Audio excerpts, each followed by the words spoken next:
Vulcans do not condone the meaningless death of any being. Spock's death is meaningless, if it is only to create a giant version of himself. It is not just a duplicate. He will be the beginning of a master race. Bridge to all decks. Welcome aboard a giant episode of Enterprise Incidents with Scott and Steve. I'm Scott Mantz. And I am giant Steve Morris. The Infinite Morris, if you will. The Infinite Morris here to dive deep into the Infinite Vulcan. We are covering the animated series on Enterprise Incidents. And I got to say, we are now covering our 7th episode of the animated series. And once again, I am impressed by the overall quality of the animated series. I don't have the incredible knowledge of the animated series like I do with the original series. And for many years, I just never gave a lot of thought to the animated series. But now that we're just dissecting it and scrutinizing it on the same level that we did with all 80 episodes of the original series, I'm really impressed by how well these animated episodes actually hold up. What did you think of the Infinite Vulcan? It's funny because we were just talking off mic about the difference between the original series, where even the episodes that I hadn't seen a ton, I still knew really well, and the ones I had seen a ton, I had memorized. Going to this where I've seen it before, but it's almost like watching it for the first time. You know, I really don't know what's going to happen next. And I'd say for this one, this is the first one that I feel very mixed about. There are things in it that I really liked, and there are things in it where it seems like there are just too many ideas, and they're not servicing all of them very well. But they're interesting ideas, they're good Star Trek ideas, and they're good moments within the episode, but it's kind of up and down for me. Yeah, I see your point too, and with regards to, I remember the Infinite Vulcan because I remember when I said last time, next up on Enterprise Incidents is the Infinite Vulcan, like I remembered what the episode was, whereas the episode we had just talked about, The Survivor, I felt like I was kind of right. I'm like, did I just see this episode for the very first time? Because I did not have any recollection of that one at all. So I did have a recollection of this one, but while I was watching it, again, with this incredible eye that we have really looked over all of Star Trek up to this point, I thought it once again was a very good episode. Not great, but good. Again, grading it on a curve because it is animated. It is 30 minutes. The animation is not great. We talked about this many times, but I still thought when it came to the story and the way that the characters were acting, this was once again a vintage Star Trek episode. Yeah, I agree. I think it is. The characters are in character. There are definite Star Trek ideas. There's just some oddness to some of the stuff, but it's also like just to go to, wait, you made a giant Spock? Right. What? Like, why does he have to be a giant? Why is the other guy a giant? Why are the clones giants? That is a real weird one in this episode. It is. And, you know, if this was a live action episode, which it absolutely could have been, like, I think they could have gotten away without having to make the clones giants. I think making them giants is really dumb. Yeah. And I think it's a weird thing. Overall, I think there are more pluses to the Infinite Vulcan than minuses. This is the production number for this episode was 22002, which makes it the official second animated episode to go into production, but it was actually the 7th Star Trek animated series episode to air, which it did on October 20th, 1973, making it overall the 86th episode of Star Trek to be broadcast. Now, as we talked about before with the animated series, Walter Koenig was not invited to come back to reprise his role as Chekov. He wanted to, and unlike George Takei and Nichelle Nichols, who did come back after Leonard Nimoy went to bat for them, apparently that bat was not big enough to also include Walter, and he was left out of the animated series. Do we know any more information about why that was? I have some information, and that information starts with the fact that Walter Koenig wrote The Infinite Vulcan. And not only was he invited to write the episode because he was left out from having a presence as Chekov, but this was the very first credit that Walter Koenig had writing anything, and he'd written other episodes of other shows, which I'll get into in a moment, but he was really the first. Now we're at a point where with all the other Star Trek shows, starting with Next Generation and Jonathan Frakes going behind the camera and other actors writing and directing, Walter Koenig was the first Star Trek actor to write an episode of Star Trek. So this happened, again, because he was not part of the series, and Koenig would later go on to write TV episodes for Land of the Lost, which was produced by David Gerrold, Family, and The Powers of Matthew Starr. And Koenig was inspired for this story by a newspaper article that he read on cloning. This episode, like many episodes of the original series, were both timely and in some ways ahead of their time. And while Walter was writing the story, he tried to write the character of Chekov into the story and asked if he could do the voice. But once again, he was told there was no budget for that. So my question, Steve, is, come on. Like, really, you couldn't just throw a little bit his way to include him and include Chekov into the story? Well, this is what I'm asking is, like, why did they not want Chekov? Like, what? It's totally bizarre. And with Nimoy going to bat for the other characters, I mean, you're talking about someone coming in for a day's work. You could come in and probably record, with the number of lines these people get, 3 episodes in a day's work. So it's like $100. This is not a lot of money. And even if it's like, okay, well, you wrote this episode, so yeah, we'll let you come in and voice it. I don't understand. It's like the only thing that it feels like to me is there must have been malice somewhere. So there was something, the official word is that, we just didn't have the money for you, Walter. Sorry. But there's got to be something beyond that. You're not talking about like today, bringing a character back for a feature film where it's going to cost you millions of dollars. No. It must have been what would have been a couple $100 for him to voice the character of Chekov. Come on. It really just seems unfair. And it was a situation that understandably left a sour taste in Walter Koenig's mouth. But apparently, when it came to writing and rewriting the Infinite Vulcan, that was also a process, Steve, that Walter found to be a quote, unquote, hideous experience. As Walter says, I did about 10 drafts. It was just an unbearable process. Gene Roddenberry kept saying, let's use talking vegetables. This is animation. We could do anything. Let's do this. Let's do that. So I had to keep making adjustments to accommodate the medium in which we were working, and that wasn't very pleasant. However, Dorothy Fontana, who was a story editor and associate producer of the animated series, the legendary Dorothy D.C. Fontana, she said, and I quote, Walter delivered well for a new TV writer. He introduced the idea of cloning and later the idea of a 50-foot tall Spock.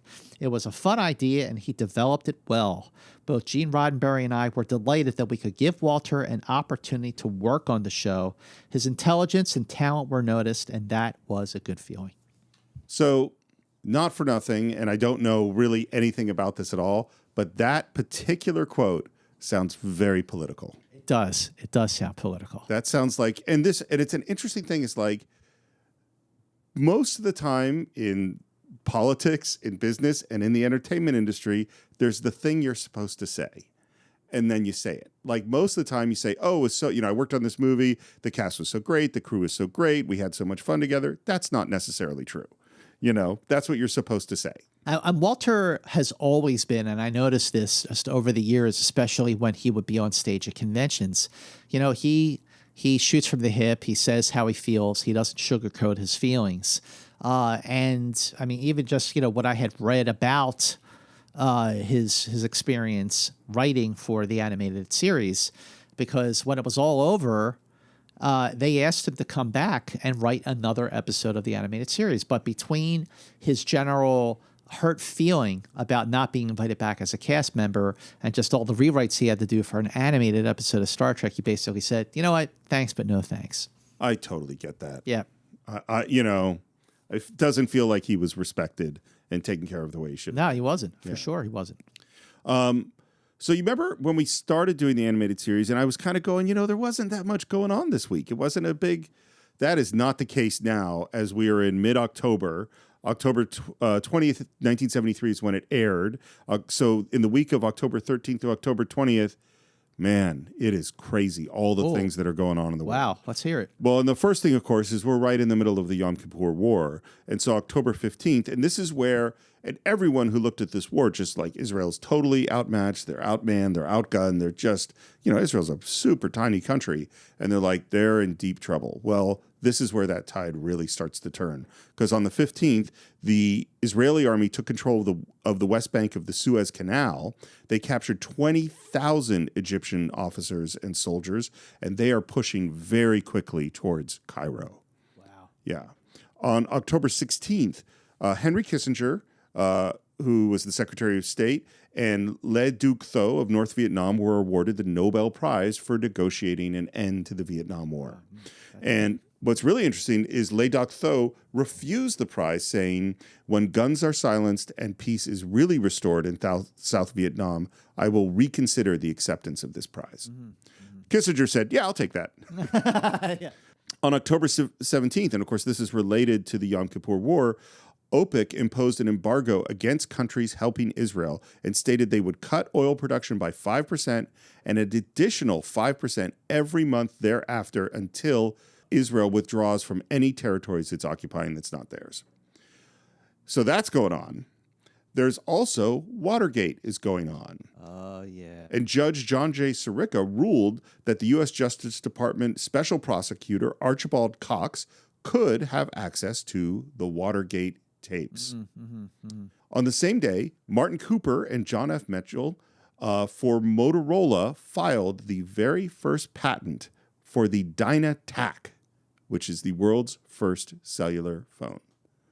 Well, there you go. That's where it started, huh? Yep, No 1973. kidding. I didn't realize it went back that far. On October 18th, Abu Dhabi halts all oil exports to the United States.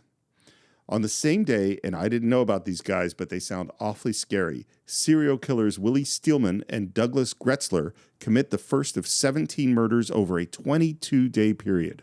I never even heard of that. I didn't either. They'll be captured after killing 9 people in a single household on November 7th, 1973. Wow. Really scary. Yeah. On October 19th, you know how this judge ordered the Nixon administration to turn over the Watergate tapes? Mm-hmm. Nixon says no. Shocker. Yeah. Same day, Libya halts all oil exports to the United States. That's what I mean. There's so much going on. There's a lot going on. That for sure, that was a heavy week. And October 20th, 1973 is what has come to be known as the Saturday Night Massacre. And the Saturday Night Massacre is that Nixon wants Archibald Cox, the special prosecutor who's supposed to get the Watergate tapes, fired. So he goes to his attorney general, Elliot Richardson, and says, fire that guy. They refuse, and he fires him, fires his attorney general, and then he starts firing people down the list until he can find someone who will fire Archibald Cox. Does he find someone to do that? He does. It is Robert Bork, who eventually is made an acting attorney general, and he files Archibald Cox. And he's the guy who was a Supreme Court nominee that was turned down in the 80s. I remember that name, Robert Bork. Bork. Yep. Yeah, sure. Yeah. And then Saudi Arabia halts all oil exports to the United States. I mean, think about the pressure that's going on President Nixon at this moment.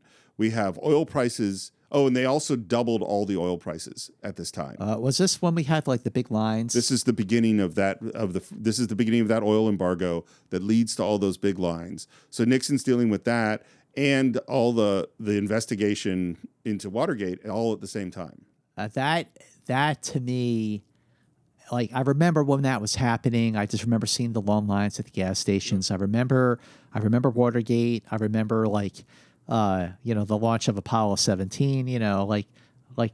Those are my early sort of like formative memories of current events. Me too. Yeah. Mm-hmm. And in lighter news, yes, let's get some light news, please. Queen Elizabeth flies to Sydney, Australia for the official opening of the Sydney Opera House.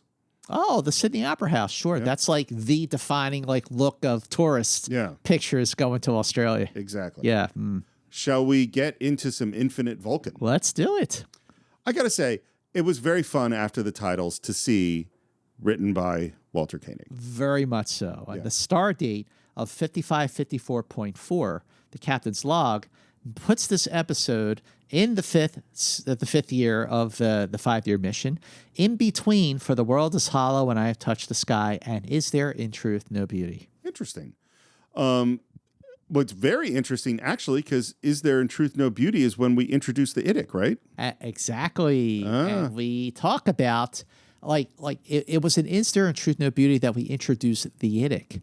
But in terms of, the actual acronym being pronounced in the way that it's come to be known, infinite diversity and infinite combinations, that was said here in this way, in this episode, for the very first time. Very interesting.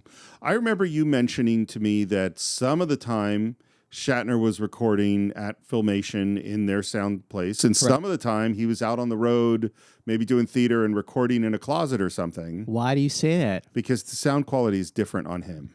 Not only is the sound quality different, but his I would say his performance is not as inspired as it has been on some of the previous episodes of the animated series. So do we know if he recorded this off on location somewhere? Or? Well, what we do know is that this was one of the episodes, as are most of the ones to follow, that they were not all together. Right. Gotcha. You can hear that. And also another hint of that is when it came to the antagonist of this episode, Keniclius, the cast members were pronouncing it in different ways because they were not all in the same room. Right. Some of them were pronouncing it Keniclius, some of them were pronouncing Keniculus. So if they were all in the same room, they would have been corrected. Yep. And what we hear is that we're exploring what I know you love, a strange new world. I will say that the animated series, the ratio of episodes in which the Enterprise is actually on its mission to explore strange new worlds, the ratio was greater in the animated series than it was in the original series. Yeah, I think it totally is. And we beam down to this planet, and Sulu says he's getting strange readings that he can't decipher, and Spock notices that there's some kind of power coming from a building, which is a pretty typical start to Star Trek, and they walk off. Sulu's alone with his tricorder. He looks up at the sun. He looks down at this purple flower and says, "Well, now, what's this?" So first of all, this planet is on the periphery of the galaxy. So, here we are. We're only 7 episodes into the animated series, and we have gone to the edge of the galaxy quite a few times. In the first episode, Beyond the Farthest Star, and also in One of Our Planets is Missing. So when Sulu looks down and he sees this unusual plant that gets up, basically carries its root to another location, puts the root back in the grass and sits back down again, he says, "Well, now, what have we here?" I thought, wait a minute, oh my. What is it, Mr. Sulu? You're going to have to see this yourself, sir. So this is going to sound very strange, but I feel like one of the neat things in this episode is I feel Walter Koenig's love of George Takei. Absolutely, yes. You are completely right, because Sulu has a lot to do in this episode. If it's not going to be him as Chekov, then he's going to throw the love to Sulu. Well, and he has a personality. I mean, first of all, we're dealing with botany, which if you love Star Trek, you know that Sulu's into botany. But the other thing is, and this is just a writing thing, this is where I like Walter Koenig's writing, and maybe a lot of this got squeezed out because he was having to service so many things. But there's so much of Star Trek that falls into each of the supporting characters will give a bit of expositional scientific, and Captain, I'm getting something on this frequency, or Captain, the shields are failing, or Captain, I've lost control of the helm. That's just informational. And good writers will bring personality into that. So we might be getting informational stuff, but we feel that the actor has some room to do stuff. And this whole early stuff with Sulu, I feel his personality, not just informational. For sure. In fact, I would say that just in this animated episode, Sulu had more to do than he probably did in the third season of the original series, save for that which survives, because he was actually with Kirk and McCoy on that planet. And I'm so glad that you brought up Sulu noticing the plant, because botany was one of his hobbies, and that was established in the very first Star Trek episode to air, which was The Man Trap. But I absolutely did notice that, Walter Koenig is really showing his love for George and for Sulu. Yeah. Well, and in particularly this moment, because we talk about the fact that this is a plant, but it can get up and walk around and then rebury itself and be more like a plant again. But then this is the line where there's personality, which is Sulu says, It's a mobile plant. When it stops, its roots bore back into the ground. They're all over the place. I think it likes me. We always encourage our officers to make friends with the natives. Yes. that's fun character stuff, not just expositional stuff, And then Spock informs us that we're being scanned. We pull out our phasers and put them on stun, and we head away, leaving Sulu alone with the plant. He picks it up, and it, stings him. Oh! Just like you point out, it's a great typical Star Trek setup where something is coming from this building, and then Spock gets readings that we are being scanned. So far, this really feels like Star Trek. Sure. And we're inside this building. We're talking about it's got a powerful force field, and it's got defenses built in. And then we hear a scream from Sulu, and we run back outside. He is out. Bones knows he's been poisoned, doesn't know what the poison is, and that he is going to die in a minute. Yeah.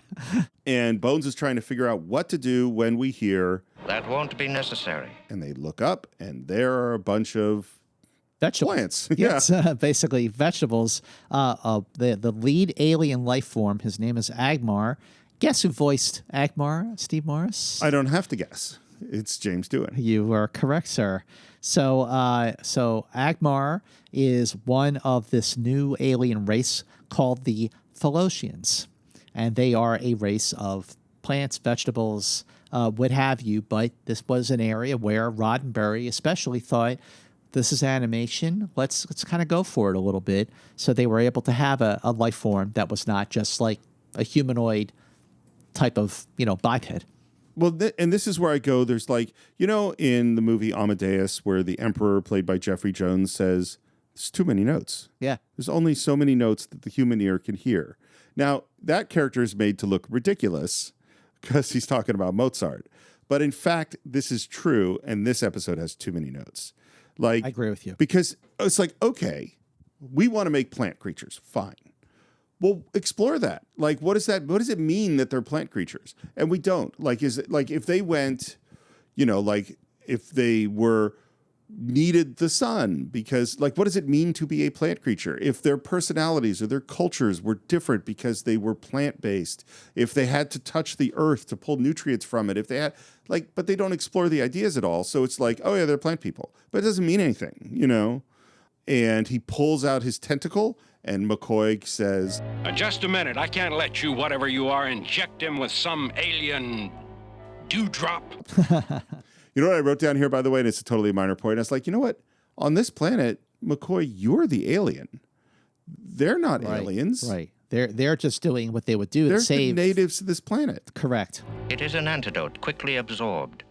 He should begin to respond momentarily. Well, the plant that infected Sulu was called a Retlaw plant. Okay. And what is Retlaw spelled backwards? Walter. Correct. Why do you think the plant was called a Retlaw plant? Because the writer of the episode was Walter, and he said, why not? That's funny. How is it you knew your antidote would work on a human? There have been humanoid aliens here before. So that's a hint that there's some other kind of human there, which Someone else is there. I'm going to get back to because I don't understand exactly what this other human really is. I'm sorry, Agmar, but I don't like puzzles. Where are the rest of your people? Well, the way that Kirk actually said, I don't like puzzles, that made me think of, I don't like mysteries. Yeah. They give me a bellyache. Got a beauty right now. Another reference to the Man Trap. Right.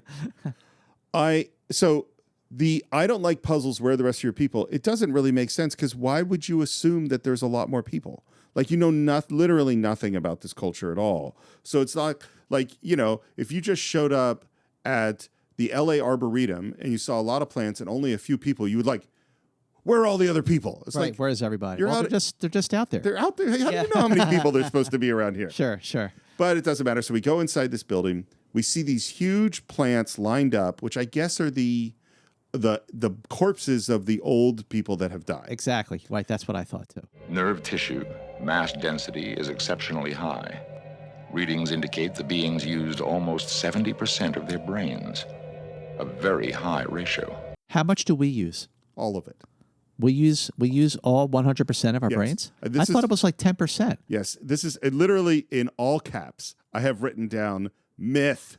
And I am now, this myth bugs me so much. Do you know where this comes from? We only use 10%. Where does this come from? I had to look it up recently because it came up in some other thing I was doing, is that it's totally not based in any science at all, nothing. It is from, I believe, the introduction to like a self-help book in the 30s, where some guy just said, knowing we need to get use of all of our brain, and that's very difficult because we only use 10% or so. And people just went, oh yeah, I guess we only use 10%. And then it got just repeated everywhere. Like, this is a thing. We use all our brains all the time. Like, most of our brains is like making your heart beat, and I'm moving my arm around now as I'm talking and I'm articulating these words, and all of that stuff is happening all the time. My eyes are using tons of my brain all the time. Use all of your brain all the time. Now, when you're doing different tasks, different parts of your brain spark up and are working harder than it, but you use all of it. So it's like basically became like a print the legend scenario. Yeah. Totally. Wow. I never knew that. You see, I always thought, wow, they use 70% of their brain. They're a lot smarter than we are, but there you go. No, we use all of it. So we hear that this was the generation before them, and then we hear that a human had showed up and he had some disease and it was killing all of them off, but this human also worked really hard to help save them. And then we see this dragon eagle thing with like tentacles. A swooper. Yeah. Call it a swooper, which I thought was pretty cool. Yeah. For something that was absolutely something they were able to realize in an animated episode that would have been really hard. Although, these days it would have been pretty easy. And then Kirk immediately pulls out his phaser to fire at them, which seems weird to me because it's like you're inside a building with the people who run the building. You don't generally just start shooting animals. Like if you came into my house and shot my cat, I would think that was kind of messed up, Yeah. Oh my God, a cat, I'm allergic. Yeah. Beep. But hey, guess what? Again, phasers don't work. Right. So just like what we saw in like Return of the Archons, there's something that weapons deactivator. Yep. And we've already seen it at least once, maybe twice in the animated series that the phasers Exactly, yes. Not the first time we've seen this. And he tries to call the Enterprise, and these tentacles come down and grab him and start carrying him away, and all of the guys get grabbed. What do you think they'll do with us, sir? Something tells me we've just been used as a diversionary tactic. Look. And we see that the swooper is flying away with Mr. Spock. So once again, after Spock's brain, Spock has been kidnapped for use of a greater cause. The master! Praise to the master! Praise The to master, our savior! Savior, our master! And then we see Dr. Stavos Keniclius 5. I am Dr. Stavos Keniclius 5. Welcome to Philos, Captain Kirk. And Scott, tell me who is voicing this. Well, of course, it has to be James Doohan. I actually think this voice I like. I think it's more different. He tends to do this soft sort of voice for a lot of characters, and that was what Agmar was. But this booming big voice, Yeah, he's good at it. is better. Yeah. Actually, that soft voice that you just did made you sound a lot like Gene Roddenberry. Oh, really? Yeah. So Walter Koenig wanted to write Chekov into the story and voice Chekov, and they said no. Well, Koenig wanted to then provide the voice of Keniclius, and he had to audition. Like, he actually went in, even after 2 years of playing Chekov in the original series, he still went in to audition for the voice of Keniclius. And he said, I felt I was kind of screwed around because I asked if I could come in and read for the part of Keniclius, and they said, yeah. But it was really just lip service. I came in and I read, and they had no intention of hiring me. So that upset me. So no wonder, on top of everything else, he did not want to come back and write another animated episode. Something's going on. There's something's up here. Someone's got something against, someone has it out for him. Yeah. Like Walter was flirting with some girl Roddenberry was also flirting with, and that just irritated him. I don't know. Who I knows? totally made that up. That's not a fact. Don't make that a use 10% of your brain thing that gets repeated from now on. Print I the just legend. made that up. But something's up. Well, the thing too, I actually think Koenig would be better for Agmar. That would have been a better part for him. Sure. You know, I don't know what different voices he can do, but like letting the guy come in to audition for the part he wrote when you're already not letting him play the part that he played on the show. Yeah, he got screwed around. That is just messed up. No question about it. And they hand Kirk his communicator, which I don't know how they got his communicator. I don't know. I don't remember. Did we miss something there? Yeah. Go back to your ship.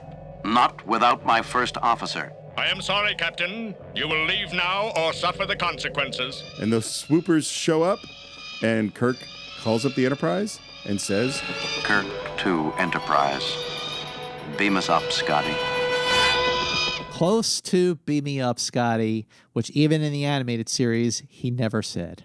Pretty close, though. Close enough. And that is the end of Act 1. We are back in Act 2 on the bridge, and we get a little update. We hear that Uhura is trying to figure out who this Keniclius guy is. Agmar said something about a weapons deactivator. Mr. Sulu, lock ship's phasers on that laboratory building. Use a wide area stun setting. Aye, sir. And they open fire, and it doesn't work. So this is the second time that the ship's phasers were actually set on a stun setting. Steve Morris, can you recall the one episode of the original series where the ship's phasers were actually set on stun? Well, I think sometime when I was going to put the bag on you. They want a piece of our action. Yes, it was a piece of the action. Which I like. I love that moment in a piece of the action. Yeah, that's Everyone great. goes down. They're just like looking out the window, Yep. and then you see the ship's phasers fired. All the gangsters fall to the ground. And was it Krakow who says, oh, gee, that's some trick? Yeah. It's a great scene. Which means our weapons are useless, and we have no alternative but to go back down there and try to rescue Spock without them. And Sulu says, and again, this is personality coming out rather than just exposition. I'd hate to resort to clubs and knives. There may be something more effective, Mr. Sulu. So we've got some kind of plan going on. Yep, sure. We don't know what it is yet, Yep. which is actually a good device I to totally- use for an animated absolutely. episode. Like, Totally. yep. Mhm. McCoy comes on the bridge, and this is a very bizarre direction they took this, which is he says, One of my great-great-granddaddies way back had the finest garden in the South. Had to scramble around a little bit to find the materials, but I've got his recipe brewing now. now, I figured out what he was talking about. It's like, oh, I bet it's some sort of weed poison or something. Oh, well, you see, I didn't know that. I did not predict that. But I also go like, really? You've got all the science of this century, and you need to go back to scrounge together ingredients for your several hundred-year-old great-great-grandfather's weed, poison? Sure. It seems sort of ridiculous. And then Uhura gives us some information about Keniclius and says, Stavos Keniclius, Earth scientist, period, Eugenics Wars, plan to clone perfect specimen prototype into master race, concept considered anti-humanistic, banned from community. That's actually tying this episode, The Infinite Vulcan, to Space Seed with the mention of the Eugenics Wars. So my question is, did Keniclius know Kanduni and Singh? I'm assuming, I mean, obviously that's what it's connecting to. When they say they banned him from the community, is it that the community of genetically engineered humans like Khan banned him from their group? Or was he on the opposite side and got banned from somewhere else? See, that's a good question. I'm not sure which it is, but if his plan was to clone prototypes into the master race, into a master race, Right. cloning, eugenics is one thing, cloning to create a master race. So that puts, I would say, Keniclius, he's a cross between Khan, Dr. Roger Korby, and Adolf Hitler. Wow. Well, except he says he doesn't talk about I want to kill a whole bunch of people. Right, but he does talk about a master race. Right. Right. It does talk about that. It's also confusing to me. They say this thing about a plant clone. So is the giant Keniclius a plant? No. I don't think so. Well, why are they talking about plants when they're talking about his cloning? Well, because when they clone Spock at the giant Spock, he's not a plant. No, it doesn't. That's what I mean. It's like they use that word, and I don't understand. This is where there's just a lot of stuff that I don't think they really explain. Right. Yeah. But the guy's disappeared. No evidence of his death. And then McCoy and Kirk talk about this modern Diogenes who's roaming the galaxy looking for a perfect specimen. And Kirk's heard of this too. It's a weird little digression. Couldn't be Keniclius. He'd be over 250 years old. Not if he cloned a new copy of himself every so often to carry on the search. Remember, he said he was Keniclius 5. And why does Kirk know that? Because he's the observer. Sure. He picked that up. Yep. We head to the transporter room. We've got some kind of new devices. I hope these things work. Well, the equipment's guaranteed, but I have my doubts about the stuff inside. So the equipment is what Scotty and his engineers built, and the stuff inside is what McCoy came up with. And then Kirk gives Scotty orders to move away for 30 minutes to get him out of range, so maybe they'll think that we left. Beam down to the planet. We walk into the building, and we see a bunch of rocket ships, and now we're speculating on what these rocket ships were for. The number of ships indicates a mass migration or invasion. Agmar said they were a peaceful people. Sure they are now. But what about before? You could have a point, Bones. Those ships, the city, the Philosians built a technology possibly greater than anything we animal species did. Which I think is a fun line. So I don't think this makes a lot of sense to me. What, that they support Keniclius after he basically almost killed off the entire species? Well, no, it's not just that. Yes, that's a weird one. And it's also, so we meet them and they say, we're totally peaceful people. But then we're capturing Spock because he's going to be part of this master race because they bought into Keniclius' thing. But then we find out that the previous generation, before they got wiped out by Keniclius, were also about to go out and conquer the galaxy, right? That's right. So, and then we find out that this new generation is also, it's just all very like confusing, and they've got a lot of ideas that they don't quite think through. Right. Like, really, who are they and what? And it goes to, this is why having them be giants and having them be plants and having, this guy from the Eugenics Wars and having there be cloning, it's like we can't explore all of this stuff. And so it all sort of becomes kind of... It doesn't all fit. Right. Well, and it's like a race of plants. Oh, super interesting. Cloning, super interesting. Like for me, and we're about to get to it, what do you think, it's just a scientific idea, is the most interesting idea presented in this episode? We got plants that can move around. We got the Eugenics Wars. We got giants. We got a race of people that are dying out, and we got cloning Spock. And we have a race that is establishing itself as an interstellar peacekeeping force. Yes. Okay, now, in terms of the interstellar peacekeeping force, that is not unique to this episode. Because if you go back to Errand of Mercy, the Organians at the end have sort of established themselves as an interstellar peacekeeping force, at least with regards to keeping the peace between the Federation and the Klingons. Right. But then in Mud, the android race was going to basically take care of humanity and enforce peace throughout the galaxy.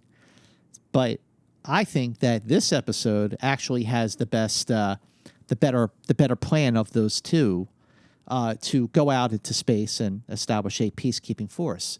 So what is the best idea? I would say really, the cloning aspect of it. Absolutely. For sure. In particular, cloning Spock. Yeah. Like, oh my God, 2 Spocks. Not a giant Spock. Like, forget about that. That was just silly. That was silly, yeah. But like, that's an interesting idea of what does it mean to be in a different body? And are you the same person? And which Spock is the real Spock? And how do they, all those things. And we don't deal with any of that. Like, it really doesn't. And so it's like, to me, we're spending all this time on all of these ideas, and that is all taking time away from the one thing I find interesting in the episode.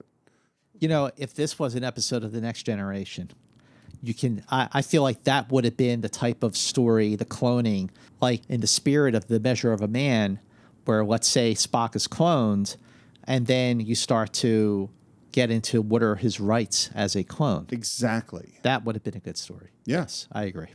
So we find Agmar, and Kirk grabs him and says, "We don't want to hurt you, but we must have Spock back." I do not think that is possible.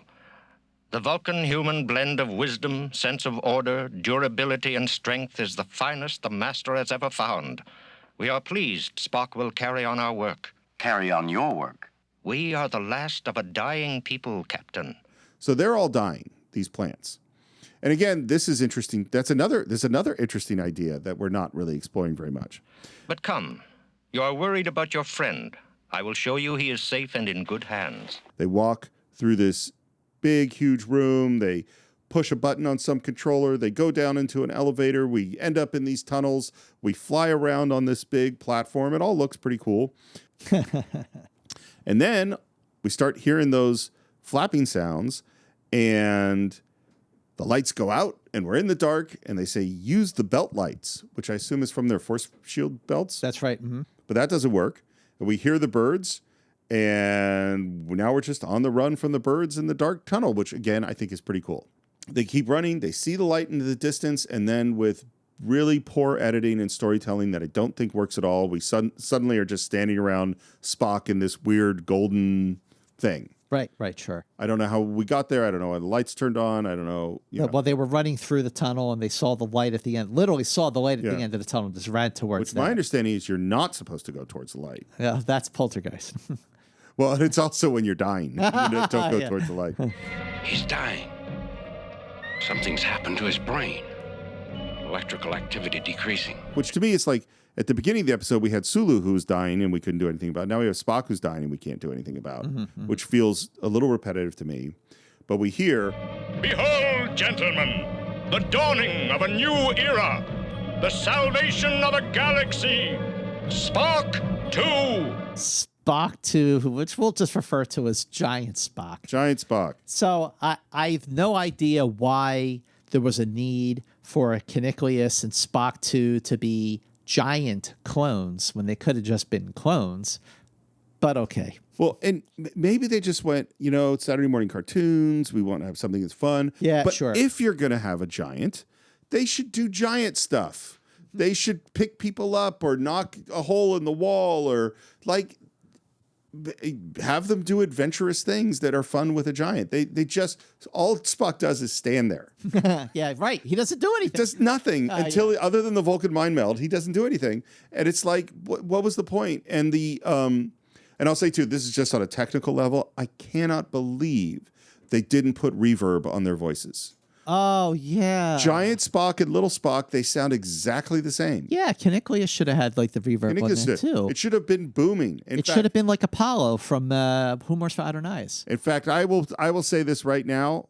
In this episode of Enterprise Incidents, I'm going to put, from this point forward, when you hear those voices, I will put reverb on them. Really? Yes. You can do that? Sure. You can put the reverb on the voice. Using the clips, you'll be able to put reverb on that? Yes. The only disadvantage is I can't separate out the voices. So the whole clip, background will also have reverb, which I can't fit. But yeah, the audio is pretty clean. Oh, this is going to sound cool. I can't wait. This is a really unique episode of Enterprise Incidents. By the way, do you know, and this is so today in your computer, I just have a little thing that says reverb and I can turn it up, turn it down, change the size of the room. I can do a lot of stuff on a computer. Do you know how they made reverb on old Hollywood stuff and music? No. You had a room. So when I went to film school, there was a reverb room. And what they do is it's basically a room that has a speaker and a microphone and a whole bunch of reflective surfaces like wood so that the sound comes out of the speaker and it bounces around and then goes into the microphone and you record that. And so there are very famous reverb rooms at big sound studios around Hollywood and in New York for music recording and all over, which like, no, if you want that particular sound of reverb, you have to go to that particular room because it was built architecturally. Oh, okay, sure. And there's a story, and it's from this book, the Paul Simon book that I told you about. Sure. When they sang the Lila Lies, I think it was, for the Boxer, the sound engineer said, what would happen if you went into the reverb room? So Simon and Garfunkel, I think it's on that song, actually are standing inside one of these weird rooms with all these weird surfaces, singing directly in the microphone, and that's how they get that huge, reverberant sound. Yeah. That's awesome. Yeah. So we see Giant Spock there. There's a big music sting, and that is the end of Act 2. We come back, and we get some action, which is the birds are flying at them. They put some cool masks on, and they shoot out this, gas. We'll call it Great Granddaddy McCoy gas. And the birds go down. Well, how about that? Great Granddaddy's weed spray still works. Never mind that. We've got to get Spock out of here before Keniclius returns. I think the lack of interest in the giant clone Spock is totally bizarre. What do you mean? I mean that Kirk isn't going, holy crap, there's a giant Spock. I try to talk to the giant Spock. It's just like, let's just get this other person out of here. I mean... if this was done as a live action episode and there was a giant Spock, I think I don't know how they would have pulled that off. Like for an animated episode, it works, but if this was actually a live action and they had Spock as a giant, I don't know. I think that would have looked kind of cheesy. Of course, it would have looked cheesy. I mean, certainly in things like, the Ray Harryhausen movies or Gulliver's Travels, and I mean, they've done giants in fantasy things of the 40s and 50s and 60s. They could have done it, but yeah, it probably would have looked cheesy. It's no use, Jim. He'll be dead in a few minutes. His mind is gone. What we find out is that his mind has actually been transferred to Giant Spock, but Giant Spock hasn't quite woken up yet, I guess is the way we would say it. Just as my predecessor transferred his knowledge to me through this apparatus, I have done that with Mr. Spock and the first of his clones. And then Kirk goes into full Kirk speech mode. This moment is when I thought that is Star Trek, because in the previous act, in Act 2, you hear Kirk actually say how he plans to be persuasive. Right. And now we are seeing him be persuasive. And this is the Captain Kirk that convinced Spock to maybe be the leader of a revolution at the end of Mirror Mirror. Right. Who inspired the citizens of Aminiar 7 to stop going into the disintegration chambers.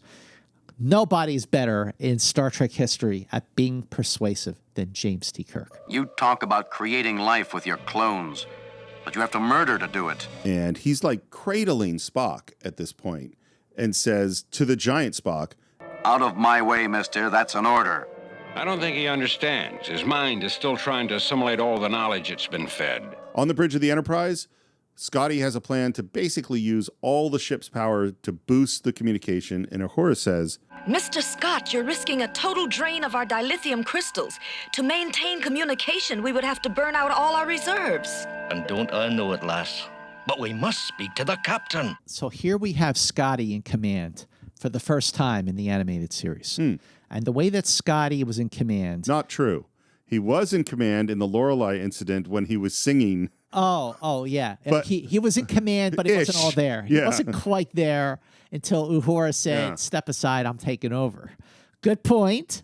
You are correct to point that out. But in terms of the Scotty that we saw in command in episodes like A Taste of Armageddon and Friday's Child and Metamorphosis, where Scotty was like, if you're going to have anybody in command and it's not Kirk or Spock, Scotty's the one you want in command. So this is really another point of an animated episode that made me feel like this feels like Star Trek. Mm-hmm. Giant Spock is starting to come out of it. And Kirk says, Spock, what is the logic in letting a man die for the sake of creating his duplicate? Explain it to me, sir. Explain it to me. And it might be penetrating a little bit. I think this is the most interesting part of the episode. I agree with you. Is that, and this is where I wish, like, I would have made this so much more of the episode of, like, actually, because all Spock does is stand around, giant Spock. Yeah, he doesn't really say much until now. If he was working with Keniclius, who said, Spock, let's prepare these ships to go out into the galaxy, and Spock was doing what he was told because he wasn't fully Spock yet, right? And then had to stop, and then had to actively do other things to, you know what I mean, like. To see Spock emerging in his consciousness would have been really interesting, and it's really pared down to almost nothing here. It's pared down because, as you pointed out before, because of the limitations of a 24-minute animated episode. Well, and all the other stuff we're doing. Yeah. If they weren't plants, well, that would have saved us 2 minutes because we wouldn't be talking about the plants. Sure. If there's so many things where it's like, if you just trim that out, then we could focus on what's important. I mean, it's so funny because particularly with network television, where it's specifically 24 minutes or 22 minutes and 30 seconds, time is a zero-sum game. Every single thing that you add is time that's taken away from something else. That's why editing and, if you write a script, when I wrote a script for animation, the first script was 36 pages, and they're like, we really need this to be 27 pages. And that is the job. It's like, how do I get the most important things to fit in? It's not that the things in those other 7 or 8 pages sucked. Some of them you loved, Well, it's like kill your darlings. Yeah. So you go, you know what? We can't do this plant thing. Vulcans do not condone the meaningless death of any beings. Now that's out of yesteryear.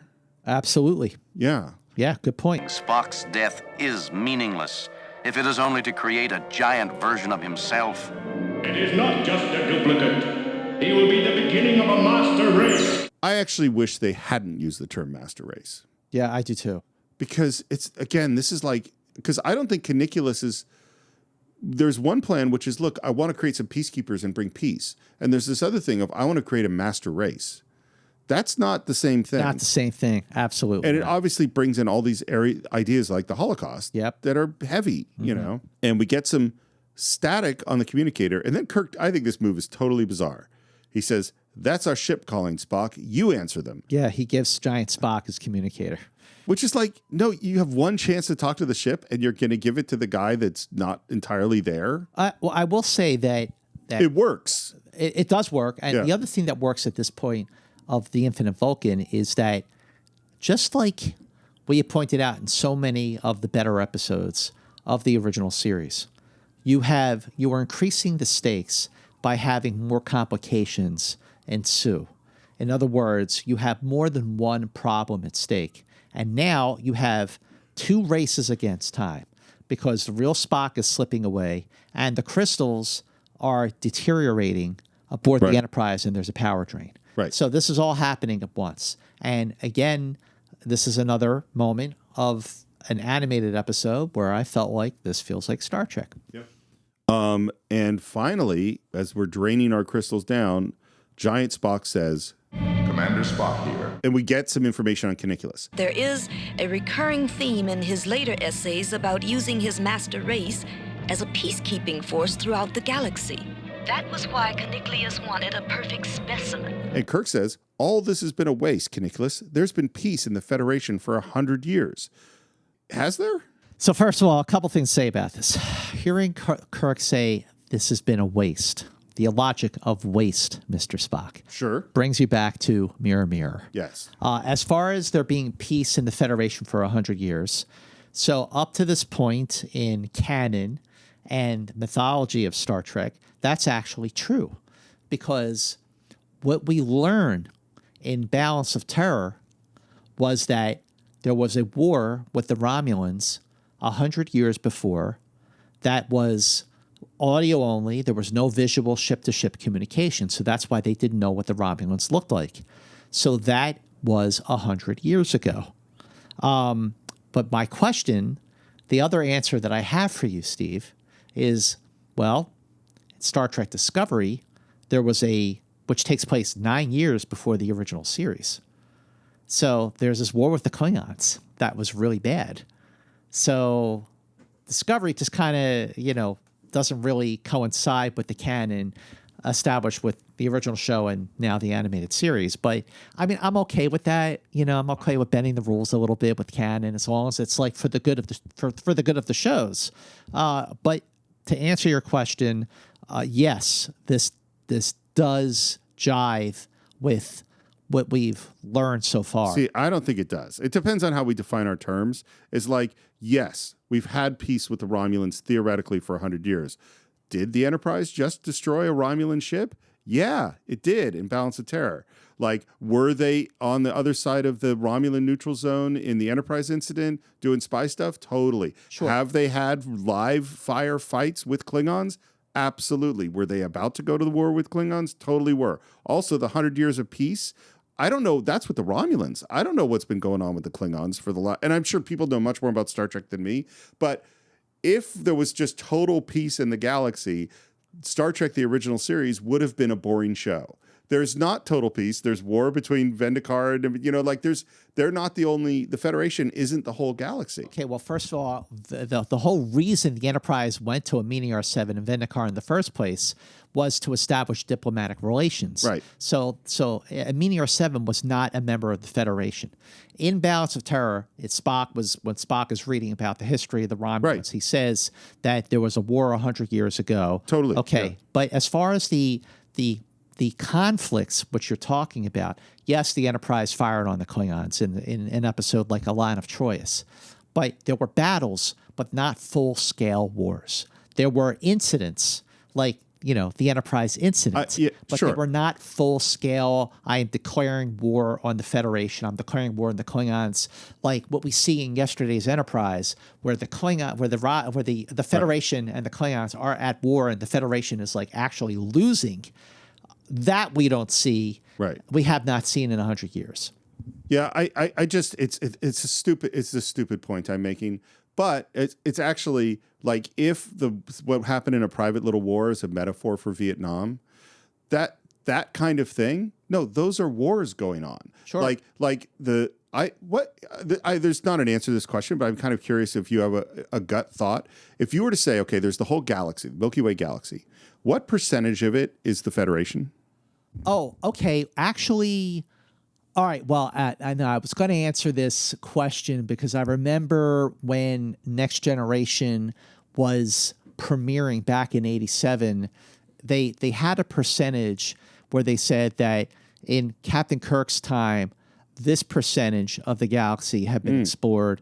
And then by the time they get to the Next Generation 100 years later, this percentage of the galaxy had been explored. And I don't know what the numbers are, but being explored and being a member of the Federation is not the same thing. Yeah. So they're often far out. We're way out beyond the Federation, exploring whatever. when we discussed A Private Little War, and I was the one who was saying, oh, it's an allegory for Vietnam, and you correctly corrected me when you pointed out that it wasn't that A Private Little War was about Vietnam. It was a statement about proxy wars that have been going on all this time up to this very day. And you are 100% right.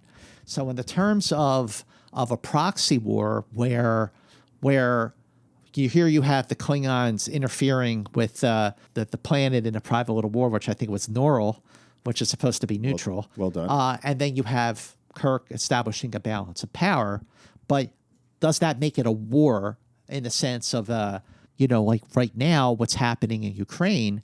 If we're helping and supplying arms to Ukraine, does that mean that we are at war with Russia? And the answer is no. Right. But it is a war. It is. I agree with you. Yeah. But in terms of an official declaration of war, that's what they're talking about. But I think this is a totally minor, dumb, like nitpicky thing. But here's why. Here's why, in a weird way, I think it is slightly important. Is that the difference between the action-packed style and adventure and world of the original series and the more sanitized world of the early Next Generation is the difference between we are just humans trying to figure it all out, just like humans on Earth today, versus we have figured it all out. And this statement that Kirk is making, which I don't think accurately reflects what I saw his life was like in the original series, is we have peace. We've got it all figured out. Right. And I don't think that's true. Now that might be lying to this guy, but to say hey, there's no, I don't think there's any reason for a master race to take everything over, but I don't think that the reason I asked about how big a part of the galaxy is the Federation, well, the Klingons are still at war with people. They're still conquering planets. We don't know what the Romulans are doing. We haven't even met the Cardassians yet. They're probably conquering Bajor right now. So, like, the idea that the galaxy is all at peace is not true. Right. You know? Right. Well, listen, I totally hear what you were saying, because it's a slippery slope to say that we've been at peace for 100 years when there have been conflicts, and the term peace is not quite accurate because there have been battles, there has been bloodshed, there's been loss of life, there have been engagements in space and on planets, but in an official sense, they actually have been at peace. Like there hasn't been a full scale war during this time since the incident with the Romulans 100 years before. This actually has become more interesting now because do you know what, or have a guess at what the last time the U.S. declared war officially was in a war? Was it 2003? Nope. World War II. We didn't officially declare war in Iraq. Nope.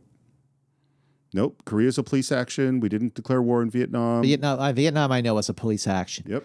It was a Vietnam conflict, not a Vietnam War. Nope. Right. So technically, we haven't had war in 80 years. We've been at peace, because Scott. right. Okay. Good point. That is a very good point. Okay. But anyway, we digress. After that massive digression. We already have peace in the Federation. It wasn't imposed. It was agreed upon. You have no need of Spock. Reverse the effects of that machine and let us take him. And Keniclius refuses.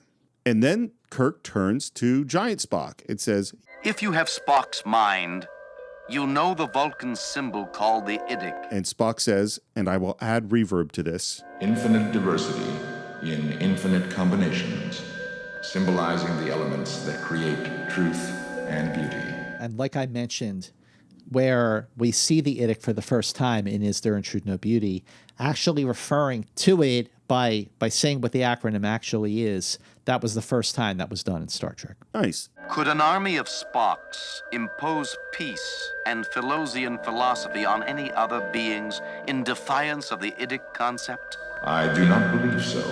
And Agmar's getting upset, and he runs and attacks Sulu, who throws him with a nice little hip throw. Yes. Sulu getting good action. Some love, yeah. I have to say that this is another episode like One of Our Planets is Missing, where everyone's got stuff to do. Yeah. And Keniclius, for some reason I totally don't understand, breaks the big case around Spock. I don't get why he does that. Oh, I don't know why he did that. Yeah, I don't know. I don't know either. It doesn't make sense to me. Murderer!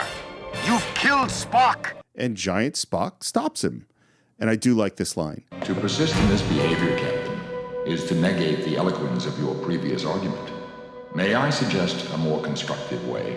And then we see a big, giant, foreshortened finger come down to touch little Spock and says, my mind, to your mind, my thoughts, to your thoughts. Giant Spock melds with dying Spock. Yes. And for some reason, dying Spock is now on the ground.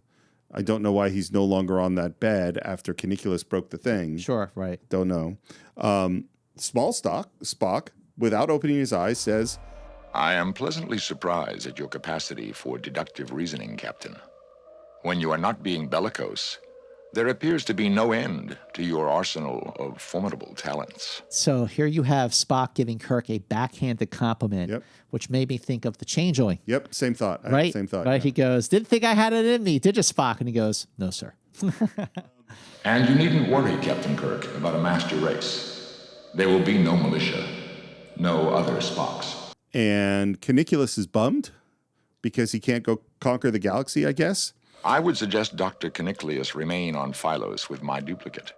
The concerted efforts of both scientists may yet achieve a rebirth of the Philosian civilization and enable them to contribute to the Federation. Okay, so the episode takes another turn. Yeah. Into what's my purpose? So his purpose to clone and whatever, take over the galaxy, and with this master race. Now that that's been taken away, he's like, what is my purpose? And that made me think of the time that Kirk and Spock were asking themselves that very same question. What is my purpose if there is no prospect of war with the Klingons? And that was the question they asked themselves at that key moment in Star Trek VI, The Undiscovered Country. So people can be very frightened of change. But I thought it was very interesting how this animated episode sort of foreshadowed the prospect of purpose, which is something that we just saw in The Survivor. Like, what's my purpose? Right. Yeah. I think, and I'm gonna harp on this issue, screenwriting issue of show don't tell. You know, at the end of One of Our Planets is Missing, which I don't think is fantastic, but in order to convince this huge giant cloud creature not to destroy all the little creatures, is they mind meld with them and they show images of humans. Right. And that's how this creature figures it out. Right. Like if you think about the end of Devil in the Dark, there's so much back and forth between the Horta and the humans for them to slowly learn to trust each other. Right. You know, in this case, they just told Keniclius, hey, by the way, we've had Peace of the Galaxy. And he goes, oh, okay. Right. You know, that's it's not a dramatic moment because it's not shown. It's just Kirk being persuasive. It's just, and it's not even the best of speeches, you know. Right. There's no, we're not going to kill today moment. Yeah. But I do like that after little Spock makes his suggestion, giant Spock says, My thoughts exactly, Mr. Spock. So one might assume, Mr. Spock. That's kind of fun having them talk to each other. Mm-hmm. Kirk says the line, to bring life is at least as important as bringing peace. And that made me think of when Kirk says to Saavik, how we deal with death is at least as important as how we deal with life. Totally. Very similar rhythmic line. Right. And his enunciation of the dialogue. So I certainly did not expect to be watching the Infinite Vulcan and tie this episode into things that we will see in the future in both Star Trek II and Star Trek VI. And once again, like in a whole bunch of episodes, Kirk is going to let the bad guy go. Yeah. You know, that was a big risk. I mean, you know, this guy was ready to take over the galaxy with a master race and clone people, and he's like saying, "Oh, Spock will stay behind with you, and you know, you guys will be all right." And he says, "You know, I'll tell the Federation; they'll understand." I think that Kirk's comeuppance, which we never quite go into detail on, but actually the Federation didn't understand, you know? Yeah, right. For Kirk was a guy that they're like, you know, we're kind of glad to knock this guy down a little bit later on. Sure. I like that Giant Spock and Little Spock give each other the Vulcan salute. And can I ask you? Yes. So here you have two Spocks giving each other the Vulcan salute. Yes. When will that happen again? Star Trek 2009?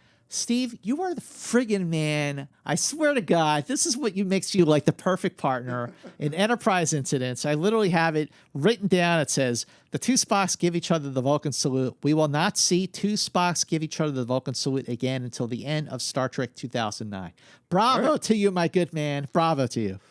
And then we get our little joke at the end, which hit me in a weird way when I first heard it, but in thinking about it, I think I kind of like it. By the way, Mr. Sulu, any chance of teaching me that body throw could come in handy sometime. And again, Koenig giving to Kay like a fun little beat. I don't know, sir. It isn't just physical, you know. You have to be inscrutable. Inscrutable?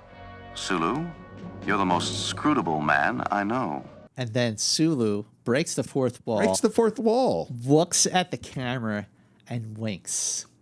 So how cool that Chekov, Walter Koenig's episode that he wrote, that it stuck the landing with a nice moment with Sulu. So the Sulu stuff is my favorite stuff in this whole episode. The inscrutable joke is a weird one because that is what Asians, or what they would have said Orientals were called. That's what the joke is. Right. Is you're an inscrutable Asian, you know, because inscrutable means it's impossible to understand you.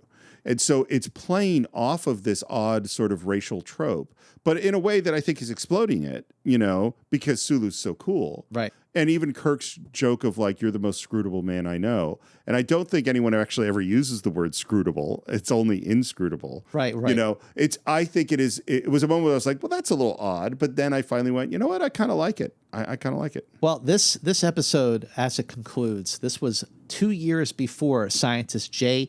Derek Bromhall's successful cloning of a mammalian embryo. And it was 20 years later that a sheep would be cloned.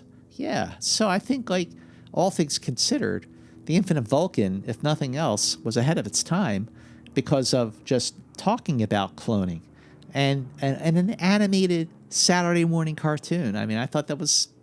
Well, and again, this is your grading on a curve versus mine, right? Which is, to me, it's like, yeah, but what did you do with it? You know, like, right. Yes, you talked about cloning, but you didn't really. I'm really interested in Spock and Giant Spock, and like, what does that mean? And there's much more things later on in Next Generation, in other places, or in the episode of the Cinephiles that I was going to mention later on in our wrap up that deals much more successfully with the idea of artificial humans. Sure. Well, yeah, I think I know where you're going with that. You do.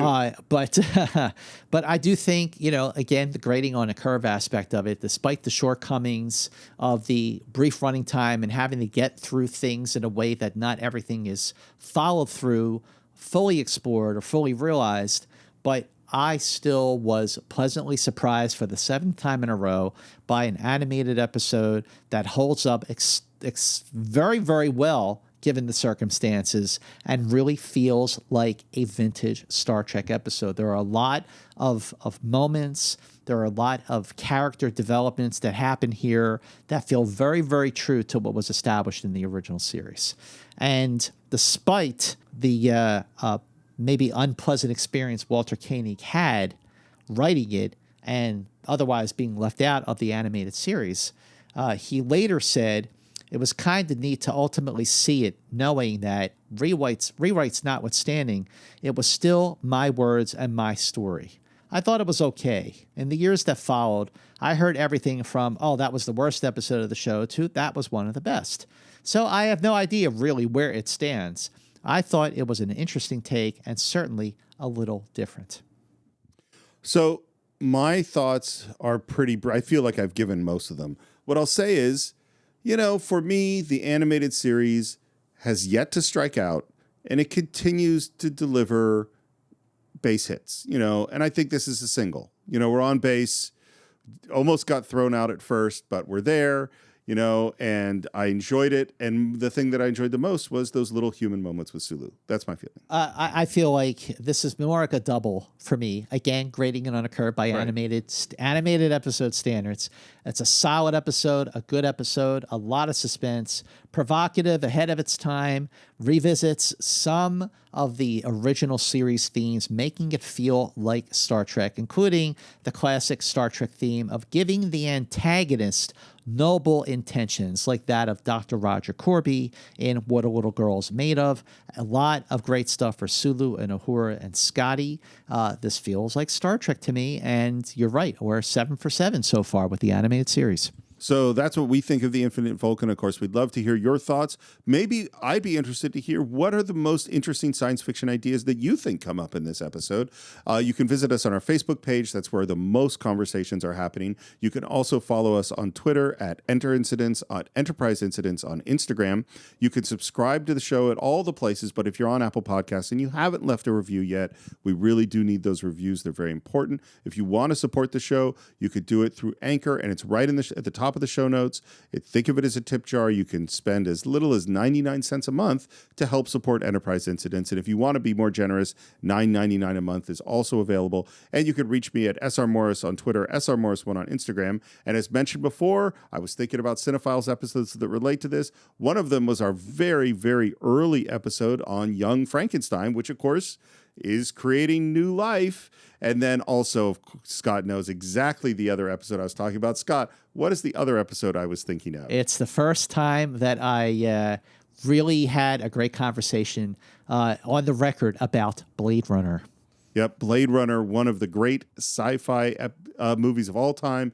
And Scott was very kind to join us for that conversation. That is one of the great Cinephiles episodes of all time. I agree. Was our conversation on Blade Runner. That was one for the books. I just want to second what Steve said, how important it is, if you have not yet written a review for Enterprise Incidents on Apple Podcasts, please, right now, since we are at the end of our podcast episode and there's nothing left to listen to after this moment anyway, head over to Apple Podcasts, leave us a review. We really appreciate it. And also, again, like Steve mentioned, any kind of generous donation you can make for Scott and Steve on Enterprise Incidents through the link on Anchor would be very, very, very, very, very much appreciated. You can follow me on Twitter and Instagram at MovieMance. Coming up next on Enterprise Incidents is an episode of the animated series that I've always loved because it is, as far as I can recall,